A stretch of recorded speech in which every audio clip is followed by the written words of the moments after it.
This is the little video on developing compassion and the mother, the principle of mother's love, connecting with mother's love as a kind of the basic symbol of compassion or entrance to compassion. Your compassion is only going to be as good as your relationship to your mother, and so you really want to, one of the main, if you're undertaking the idea of developing compassion toward all beings, the understanding you want to gain is that all beings have been your mother, and that you should cherish all beings just as you cherish your mother. And how much a mother cherishes her child, we're patterning this compassion on a mother's love for its child, which is universal. You may think you have the worst mother in the world, but if you think about it, when you were a helpless little child, you would not have survived this world except for the loving care your mother gave you. Maybe later on she did some other things to you besides that, but when you were helpless, it was her and her alone that saved your life and provided you life and loved you and took care of you. It's universal. So you just want to, it's all kind of meditation you could do. Basically, we're talking about developing bodhichitta. So you just want to do bodhichitta practice. You have your basic practice of taming your mind. Without that, this probably won't get that far. But if you've instituted the basic practice of taming your mind, you're ready to take the next step, which is training your mind. You have a mind which is suitable to train because it has been tamed. If your mind has not been tamed, then it's not suitable to train in this way. It's not ready. It's not capable of being trained. But if it has been tamed somewhat, then you're ready to take this next step, which is to train the mind. So really we train the mind by developing bodhichitta. We say sending and taking on the medium of the breath, exchanging oneself for others.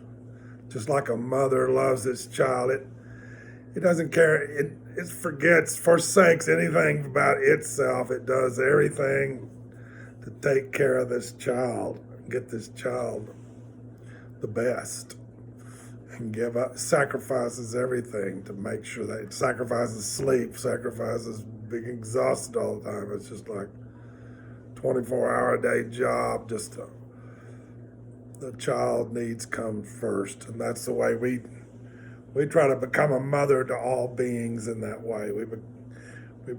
We change our attitude, we reverse our attitude. Right now we have a very selfish attitude. Everything's me, me, me. Who cares about the other? That's our attitude. We would like to gain bodhicitta. We have to learn to reverse that attitude and say, all beings have been my mother at one time. Their needs are important, more important than mine. Look how many there are, for one thing. So we do these meditations. One meditation you could do is put everybody in the world on one side of the scale and yourself on the other, and who is the most important. If you meditate on that enough, you realize the billions and billions of beings are more important than myself. They just are numerous and way more, It's just logical. That's where the weight of the scale falls. Not on me, but it turns out that's the recipe for happiness. If you are a being who is always working for the benefit of others, then you are the happiest of beings. That's the key to happiness.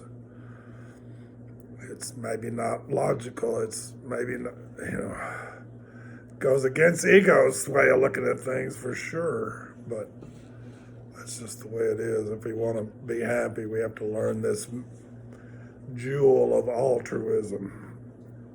If we get off the me plan, as the Sakyong says, we're happy. If we're on the me plan, we're miserable. That's the way life is. If you figure that out, you made a big leap forward in happiness and making everybody else happy.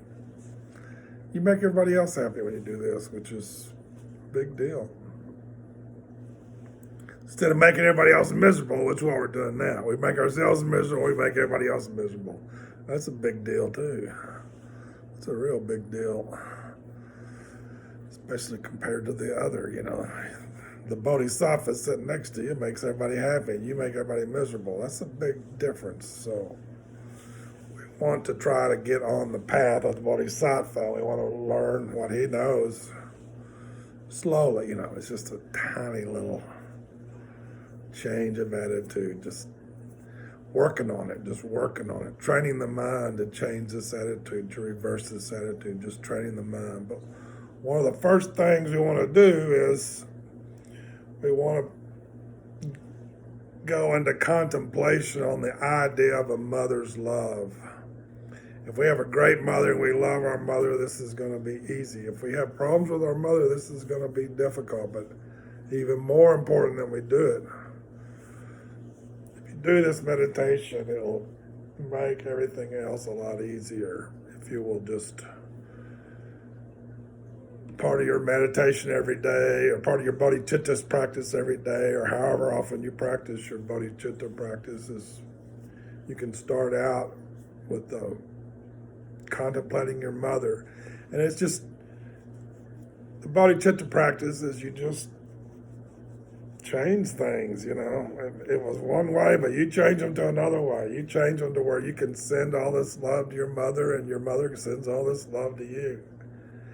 Maybe it wasn't that way. You don't have a lot of love for your mother, but you change it to this. You just do it a few million times and it'll have an effect.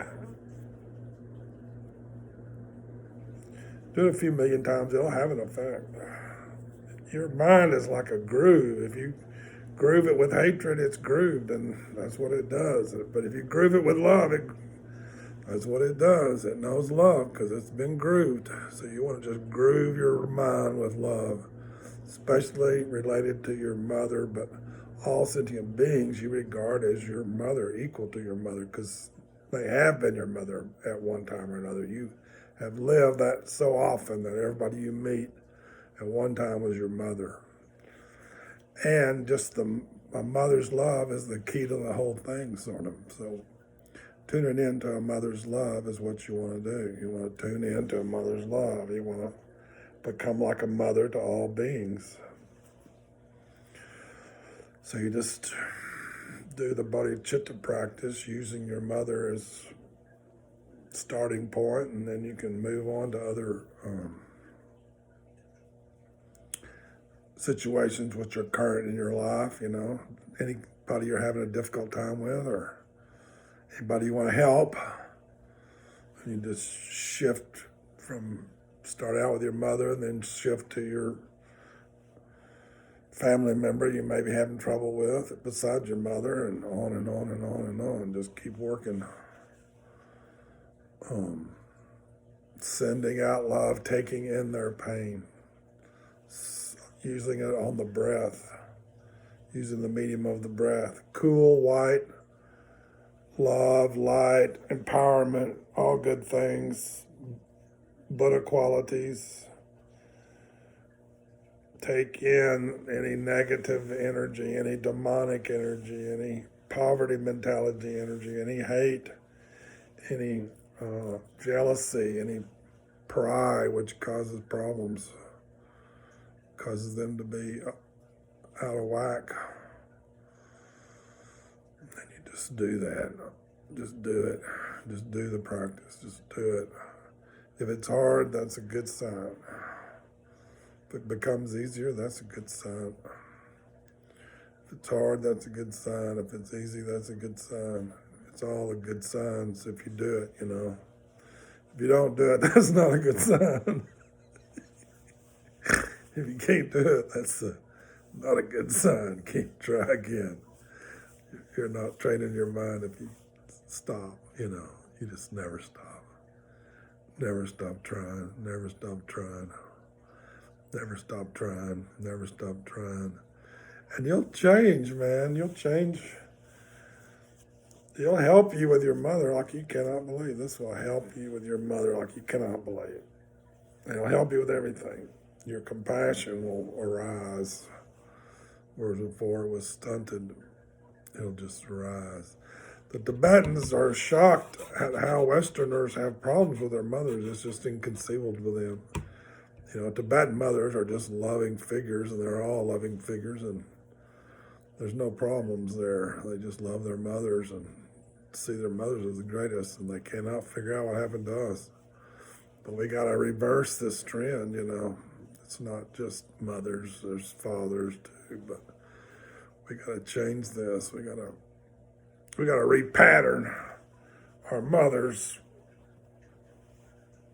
We got to change it ourselves. We got to take it upon ourselves to rehabilitate our relationships with our mother, regardless of what, you know, happens in fact in front of us. You know, it's all tied together, but little steps, little steps, little steps, little steps. Just change your attitude, and everything else changes. You change your attitude, everything else changes. You change your attitude, everything else changes. Your world is built on your attitude, so change your attitude. You want to change your world. So practice. Number one is bodhichitta. The beginning of bodhichitta is your relationship with your mother. So work on the relationship with your mother in meditation, in mind changing, in changing your attitude, and developing bodhichitta, loving kindness toward all beings. I think that would be good. Good for Westerners. Good idea.